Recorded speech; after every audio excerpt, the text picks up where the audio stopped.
What's up, my know-it-alls? Well, that's right. It's time for another a wonderful and exciting review and recap for Willow, Season 1, Episode 3. That's right.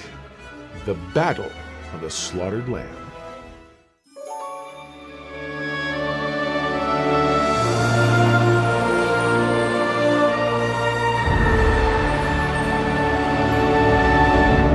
So the episode starts with literally Borman giving Kit her story about the Chimerian cuirass.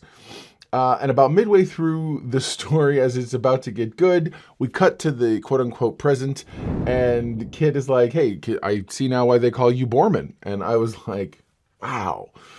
So this continues the series' run of having one character who's behaving like they're in the show, another who's behaving like they're in a completely different show. And I don't mind that the younger characters behave a certain way. It's kind of, you're sort of expressing to us that this is what's going to be happening from here on out. And I'm okay with that. The issue I have is that it feels sometimes like the writers aren't respecting their own story. So the behavior of the younger characters is actually giving me the impression that they're almost trying to lampshade that, oh yeah, you know, fantasy stuff is normally so stuffy and this and that, but you know what? We get it, you younger audiences, you're going to want to do that. And I'm just like, guys, really? Can you just, because once the story, well, I'll get into it, I'm sorry. I don't want to get ahead of myself.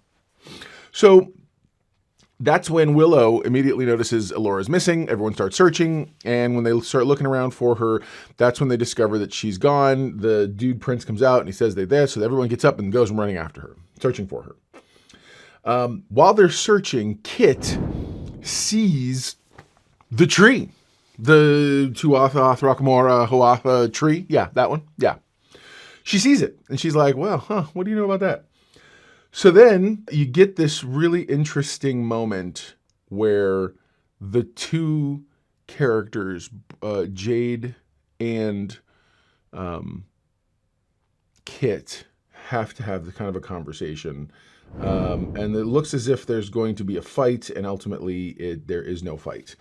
What happens, though, is that there's a big group fight. Like, everyone seems to be trying, as they're going and they're attacking and they're pursuing.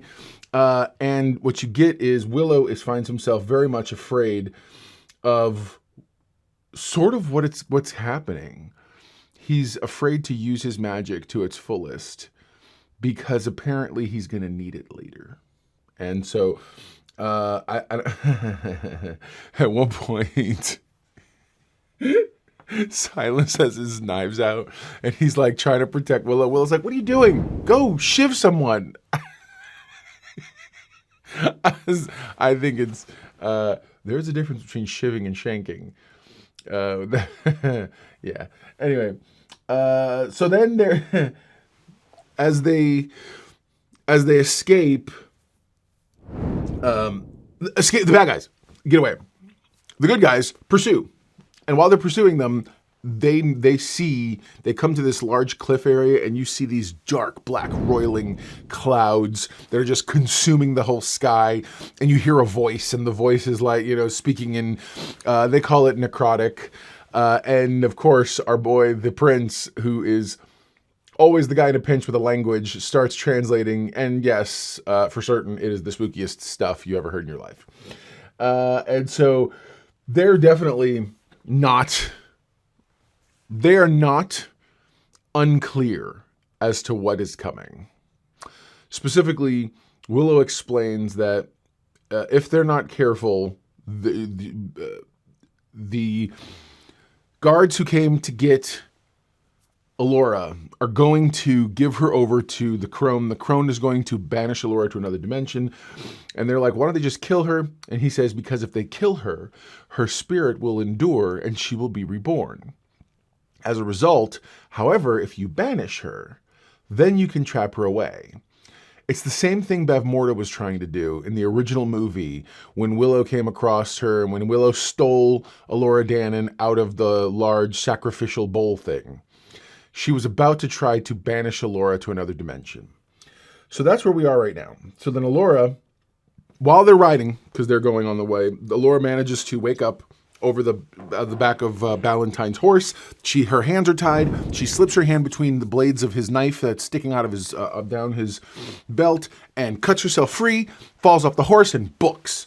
And she bolts for the woods. Now at this point, I'm thinking, oh man, maybe we're gonna get the brownies. Maybe we're gonna get some Charlindria type something like, and we don't. But what you do get is she runs through the forest, and as she's running, suddenly, as if by magic, she finds herself in this really sunny, beautiful clearing with these two strangely jeans-wearing woodswomen. Yeah. One of them wielding an axe rather expertly, and the other one is somewhat mute. So female Penn and Teller are very much like, hey, what's going on? This and that, blah, blah, blah. And that's what's your name? And she's, my name's Elora. And they're like, oh, probably named after our, one day to return empress or whatever.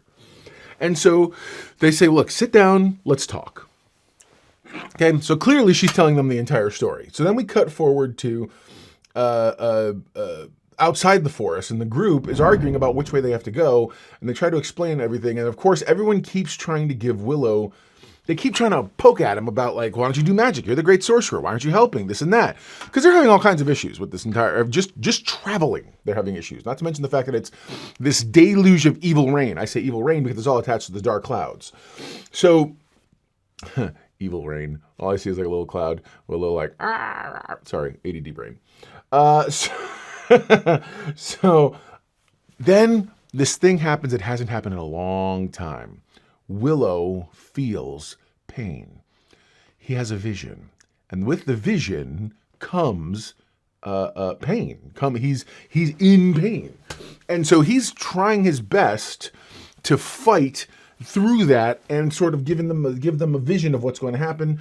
Meanwhile, Boorman and they decide, look, so Boorman and Kit decide they need to go ahead. There's a it's not really a village, but like a stopping station, and he explains that the slaughtered lamb is this tavern that they can stop at and maybe get some help, raise up some people to come help them defend themselves. So the group splits up, and they're heading one way with the wagon and everything else, doing their very best. And on that trip, Willow and the prince have a conversation briefly, and the prince is very much, he knows stuff. And Willow's like, well, what the heck? Because apparently when you're a prince who doesn't want to actually be a prince, you do a lot of reading. And which we learned last time. He's very well read. So at this point, so back with the woodswomen, Elora is telling them the story. They're both like slack-jawed and like, oh my gosh, I can't believe it. And they both admit that they're shocked that it's her. They pledged themselves to her until their undying breath or something like that. That's just when Ballantine shows up. So Ballantine shows up, he talks some smack, and the woodswoman with the axe immediately is like, and starts fighting him, and she's really good. So much so, and she gets him in the back with her axe. Ballantine is no longer part of the living. Ballantine is an undead creature to a lich. And so Ballantine immediately stabs his sword back behind him and kills her. So you're like, she was so much fun. So the mute lady and Elora go running, and eventually they get chased down, and yeah, the other mute woman dies. Boorman and Kit arrive in what looks like a destroyed place, and Kit's like, what happened? What happened to the slaughtered lamb? This and that. And he goes, this is the place where your father and I came, and we told... It comes out he's been lying about some things, but I don't like this part, because this part makes me begin to question whether or not he is a trustworthy narrator, and I don't like having that questioned. I feel like it's disingenuous, and I feel like it gives the writers an out to write poorly. At the end of the day, I want to trust that Boorman is the guy he's supposed to be, and that the information he's giving us is valid, but at the same time, some people might be like, oh, it's just good storytelling. No, it's sloppy storytelling, because it's supposed to designed to keep us confused, because you don't even know the answer yourself. Because I'm not feeling secure in the storytelling at this moment. Okay, bottom line. Now, I'm still enjoying the show. I don't have a problem with the show so far, but I definitely feel like there are some writers' hijinks going on, because this episode is not written well. It's not written badly, it's just not written well. So as you go through this whole thing, They decide to go down into the crypt. When they go down into the crypt, Borman goes down and he's like, I'm going to go find a thing because your Mad Mardigan and I told the guy who owned the slaughtered lamb some stuff that we knew he would take to the grave. Okay? Very specific verbiage. And meanwhile, he says, you stay up. She goes like, I'm not going down there. He goes, good, stay up here. Watch out for the were-rats. And he says it so fast. And she's like, what? So while Borman's down there, Jade's sitting there just chilling, and all of a sudden she sees a couple of glowing eyes, and you see this practical effect of this rodent rat thing. They're ROUSs, man. It's Princess Bride ROUSs, okay? They're rodents of unusual size, but they have like two heads, and they're deformed. Essentially, I don't think they're were-rats as much as they're just deformed, like mutant rats. Like some wizard, some sorcerer back in the day did experiments, which is totally a thing that happens like in Dungeons and Dragons and stuff. And what you get is this entire underground this underground crypt system that is full of these things. And by the way, as he comes out, down below, he's like, yeah, no, I don't know. I guess I was wrong. I don't know anything. And he finds this thing. We don't know what it is. It's round, got a hole through it. It could be kind of a code thing, whatever. And so he puts it into his bag and heads up. While they're down there below, before they come out, Valentine and the rest have all arrived there, and they're looking around, and they see horses, and they're like, whatever, we just got to go up. And he says, we just got to go up those steps, across the plateau, and then we're there. They're going to a very specific place, and you're going to find out where shortly. Meanwhile, Elora decides she's not going anywhere, and she's going to fight them, and she touches one of the guys to slap his face, and her touch burns him. And she begins to really believe she's the Elora Danan person she's supposed to be. She's like, I will be the most powerful sorceress in the world. And she does this, and she starts she essentially chants the Tuatha Mura thing. And they all kind of start to laugh at her. And she's like, I'm going to summon the forces of good to protect me. Just then, sure enough, Willow and the crew show up. So Willow and the crew show up, and it's a fight, man. It's a fight. Jade faces Valentine, and it looks like there's going to be a duel. That's when, as they're all fighting, everybody's interacting. All of a sudden, through one of the walls or the door areas from the crypt, Borman comes bursting through, and now it's an all-out pitched fight in the rain. There's people, there's swords, there's everything. You see the little guy Silas is like shivving people left and right, and he's fighting one of them. This is a fun RPG style fight that I am down for. The only thing that would have made this fight a little better is if some of the were-rats would have erupted out into the thing in anger, because they were being chased by an awful lot of them.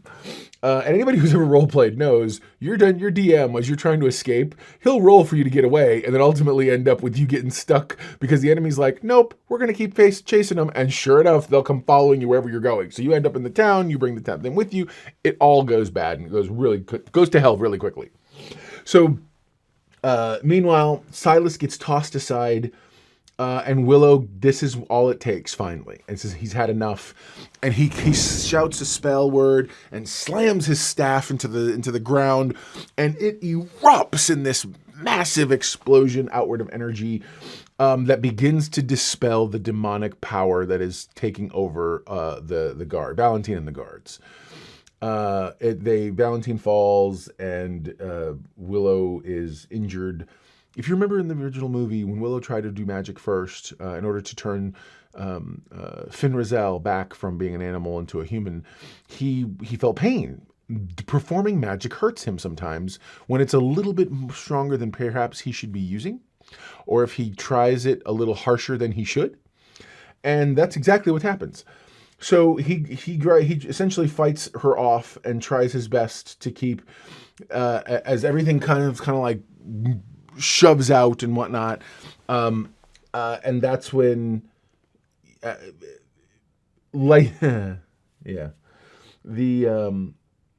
Silas dies. Yeah, it's a sad moment. Probably the first moment that's made me taking me to tears, and mainly it's because seeing little people cry the way that you would see any other actor. And it's wonderful to see the talent that's there. Yeah, man, I tell you what, they're doing wonderful work. They really are, everybody there in the show. And And that's when they all make the decision, okay, well, we can't, he's like, we can't go that way because once it's all settled and done, they can't go one way because the pass is basically about to flood and become a lake. And Willow doesn't want to go the other way, but they have no real choice. So they have to go up the steps the way that Valentine was going to go. And that's when you get to the end of the episode. And you get this really amazing version of, well, you see them walk by some rocks. And just as they reveal, this is the path to Knockmore. That's right, from the movie.